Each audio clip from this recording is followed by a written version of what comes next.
बिस्मिल्लाहिर्रहमानिर्रहीम। अस्सलाम वालेकुम नाजरीन, मेरा नाम अब्दुल्ला है और आप देख रहे हैं इन्फॉर्मेशन KS से मेरा यूट्यूब चैनल।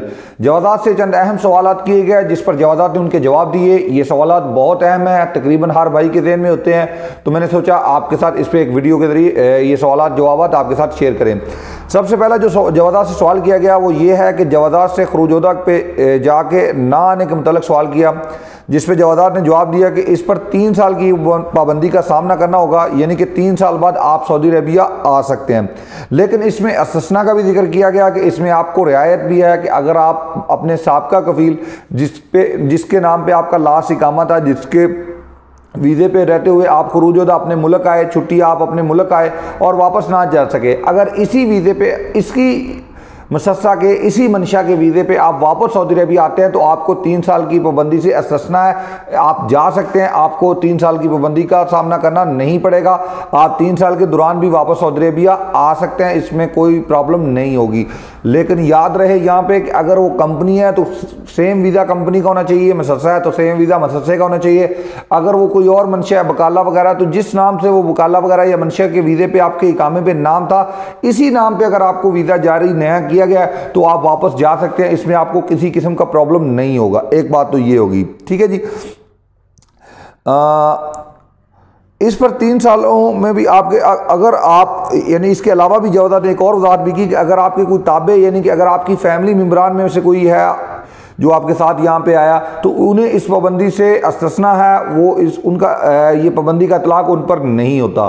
तो ये बात वाज़ेह होगी कि 3 साल बाद आप वापस सऊदी अरबिया जा सकते हैं। लेकिन इस बात की भी वजाहत होगी कि चंद भाई पाकिस्तान में ऐसा शोर मचाते हैं या इंडिया में कि अगर आपका जो साबका कफील है वो एक NOC नो ऑब्जेक्शन सर्टिफिकेट जारी कर दे, वो पता नहीं कहाँ से मिलता है जी, वो ऐसे हो जाता है, वो ऐसे जो भी इधर उधर की बातें करते हैं, तो वो जारी हो जाए तो फिर आप वापस जा सकते हैं। तो ऐसा बिल्कुल नहीं है। मेरे सामने एक दोस्त एयरपोर्ट पे इंडिया में उसका वीज़ा लगा या सॉरी पाकिस्तान से उसका वीज़ा लगा, वो बंदा एयरपोर्ट पहुंच गया, एयरपोर्ट पहुंचने पर उसे गिरफ्तार कर लिया गया और उसे कहा गया कि हम आपको डिपोर्ट करेंगे। और वो बंदा किसी कंट्री के वाया से आया था, तो जिस एयरलाइन के वाया से आया था तो वो उसी कंट्री में उसे वापस डिपोर्ट कर रहे थे, लेकिन बाद में उसने अपना टिकट खरीदा और डायरेक्टली पाकिस्तान पे वापस डिपोर्ट होके आ गया। तो मेरा भाई ये वो चीज़ होती है कि ये जो अफवाहें होती हैं इनका आखिरी जो नतीजा होता है वो यही निकलता है कि बंदे अपना पैसा भी ज़ाया करते हैं, वक़्त भी ज़ाया करते हैं और लास्ट में हाथ में कुछ नहीं आता। इस बात की एक अदारा वजाहत कर रहा है तो आपको मेरे ख्याल में अब ये मान लेना चाहिए कि आपको 3 साल की पाबंदी का सामना है। अगर आप 3 साल गुजारा नहीं कर सकते तो अपने साबका कफील के साथ रुजू करें, उन्हें बोलें कि वो आपको एक वीज़ा सेंड करे और उसी के वीज़े पे वापस चले जाएं। एक बात तो ये होगी, ठीक है जी। इसी तरह का एक और भाई ने भी सवाल किया जवादात से कि मैं 5 साल पहले सऊदी अरबिया से त्रहेल के रास्ते से आया हूं, क्या मैं वापस जा सकता हूं? तो इस पर भी जवादात ने वादा किया कि कोई भी शख्स जो त्रहेल के रास्ते से सऊदीया से गया है अब वो वापस सऊदी अरबिया में कभी भी नहीं आ सकता वर्क वीज़े पे।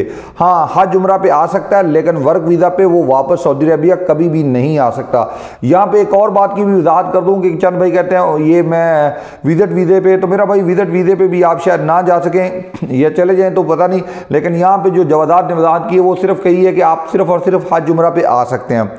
जब भी आप विजिट वीज़ा पे भी जाएंगे तो आपके लिए वहाँ पे एयरपोर्ट पे मुश्किल होगी, लेकिन हज उम्रा के लिए कोई मुश्किल नहीं है, क्योंकि जवादात यहाँ इस बात की वेरिफिकेशन कर चुका है कि आपको इसकी कोई परेशानी का सामना नहीं है, आप हज उम्रा पे आ सकते हैं।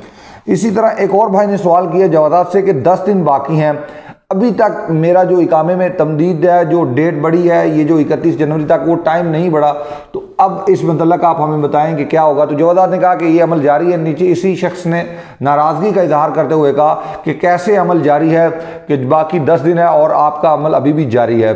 तो मेरा भाई इसके नीचे वैसे एक शख्स ने अपना नंबर दिया, तो मैं आपको बताऊं कि मेरी उस बंदे से बात हुई है। ये बंदा पैसे लेके आपका खरूजोदा बढ़ाने की बात करता है। इसका मकतब है रियाज में।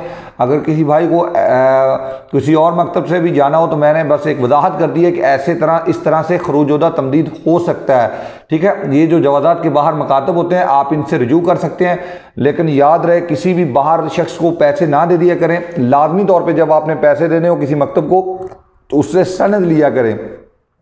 और एक और बात की यकीन दहानी किया करें, लाजमी तौर पे तसल्ली किया करें इस बात की कि जिस अदारे से जिस मकतब से आपने सनद ली है बाहर जो बोर्ड लगा हुआ है क्या ये इसी मकतब का है। कभी ऐसा भी फ्रॉड होते हैं कि जब आप अंदर से फतूरा ले रहे होते हैं, सनद ले रहे होते हैं, तो वो सनद या फतूरा फेक या बोगस होता है।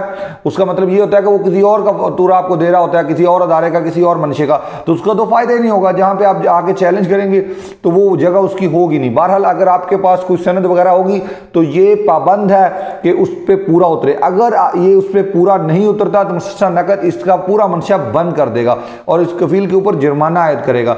तो कोई भी मंशा ऐसा नहीं कर सकता कि वो आपसे पैसे ले और अपना मंशा बंद करवा ले 5-10 हज़ार या 20 हज़ार या 50 हज़ार की खातिर। ठीक है जी, तो ये बात वाज़ेह होगी। आपने अपना फतूरा या अपना सनद लेना है उनसे, और बाहर जो बोर्ड लगा हुआ उस पर तसल्ली करनी है कि क्या ये इसी मंशे का सनद फतूरा है जिसका बाहर बोर्ड लगा हुआ। तो ऐसे मकतब में आप पैसे दे दें, कोशिश किया करें कि कम से कम एडवांस दें, बाकी पैसे बाद में काम होने के बाद करें, या जिस तरह भी आप नासब समझें। सारी बात इस तरह की चीज़ में पैसा तो पहले ही लेते हैं वो लोग, लेकिन बहरहाल आप देख लें, अगर जितनी तसल्ली कर लें उसके बाद ही पैसा दिया करें। इतनी आसानी से किसी के फ्रॉड में ना आ जाया करें। बहुत बहुत शुक्रिया, ढेर सारा ख्याल रखिएगा। अल्लाह हाफिज़।